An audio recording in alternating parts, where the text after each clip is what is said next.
Live from downtown Detroit, Local 4 News at 11 starts now.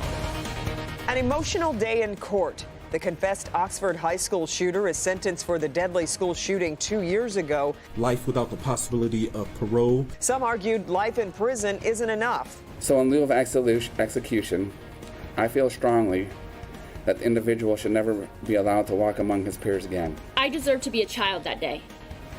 A student who made it to her class, not someone's target practice. Tonight, families bonded by tragedy, breathing a sigh of relief.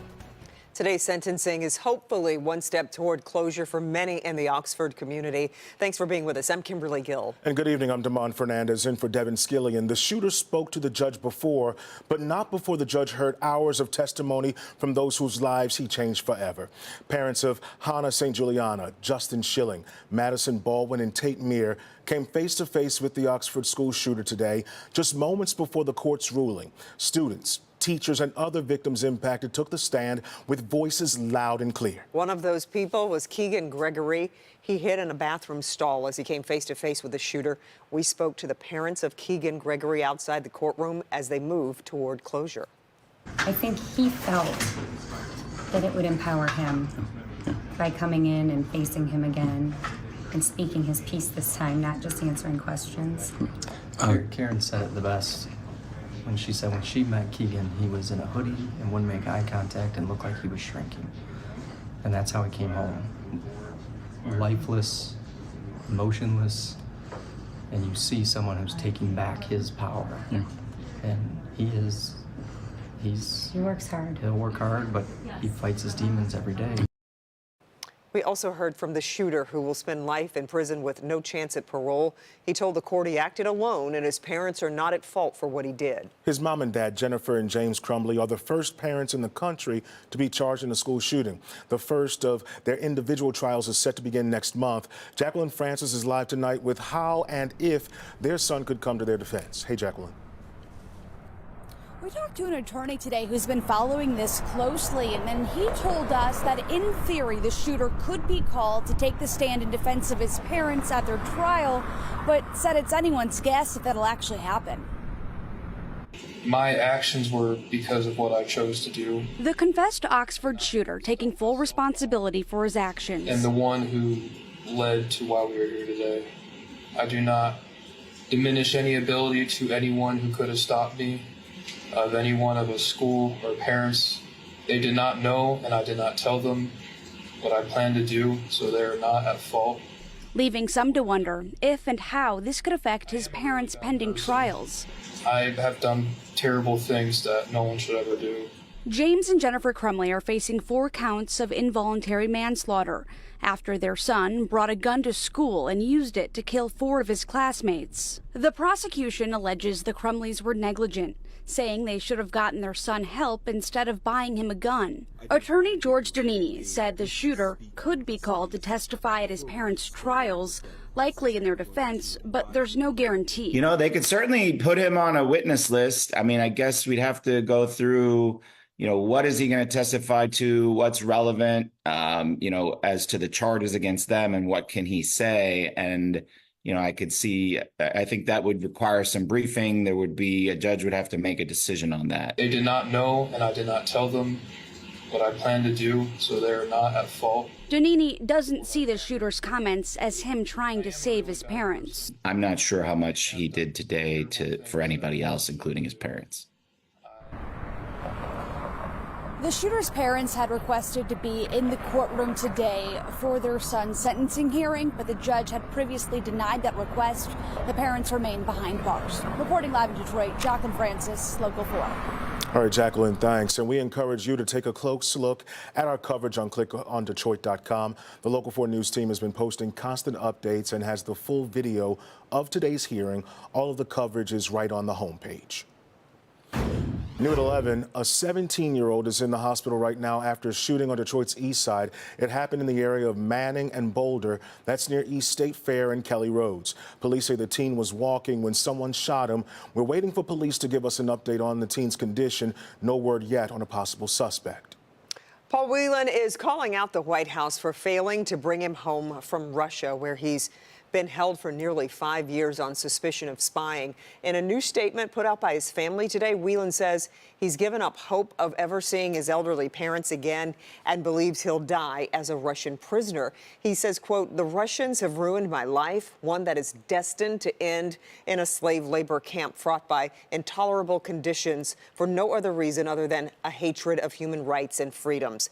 He goes on to say the unconscionable act of leaving me behind twice now has devalued my life in these people's minds. The Russian government does nothing to ensure my safety.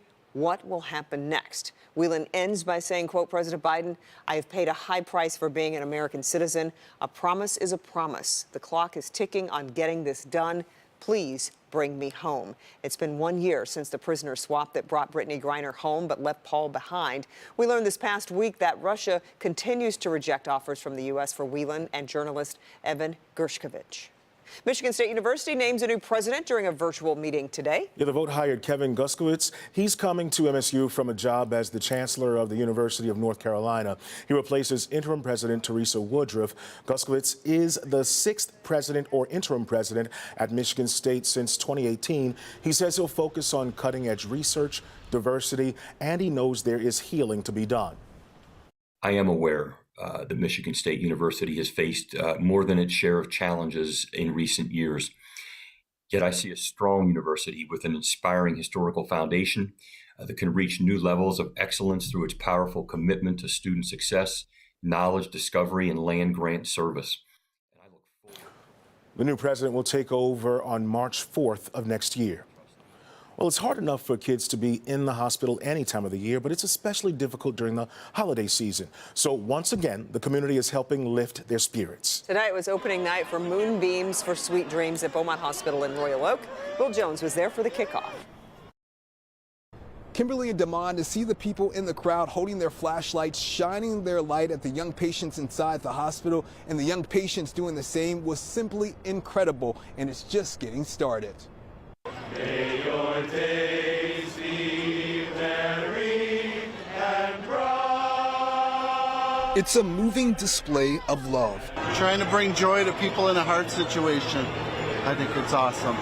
Cheering up the patients in the pediatric unit at Corewell Health's Beaumont Hospital, Royal Oak. That's the jingle bell. That's the jingle bell.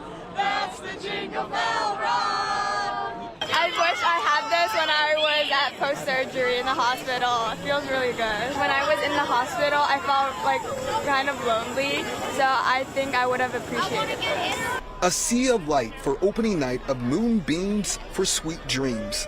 Because showing love to people is important, you know, especially this time of year. The patients inside returning the love, creating a sense of community with no words spoken, only light. It touched my heart. It's an overwhelming experience as a parent inside when you're looking out. And I knew my child was going to be okay, but it just, my heart was just full for all the families and the children inside. DTE employee Carl Sim, one of 3 people who spent 10 hours for 10 days decorating this vehicle for the holiday season. For him, coming here is personal. When I was younger, I actually stayed in this hospital for a week. So for me, it's really special to come back here and do this event for other children. Every night at 8 o'clock, you can come here and support these young patients. It will last for 10 minutes, so get here on time. Moonbeams concludes on December 23rd. From Royal Oak, Will Jones, Local 4. Okay, well, thank you. And tonight was a perfect night to go out and support or to go skating in campus marshes. Yeah, now we've been watching this scene at campus marches ever since 6 o'clock tonight, and the crowds have been growing every hour. Such a nice night for community members to be out and about. And Kim Adams, you've been monitoring things tonight. You know, this is a little warm time for us, and we're enjoying it. We sure are. This is very unusual for this time of year. We should have highs in the upper 30s. Here we are, 11 o'clock at night, and it's 52 degrees downtown, 50 in Ann Arbor, low 50s in Lapeer.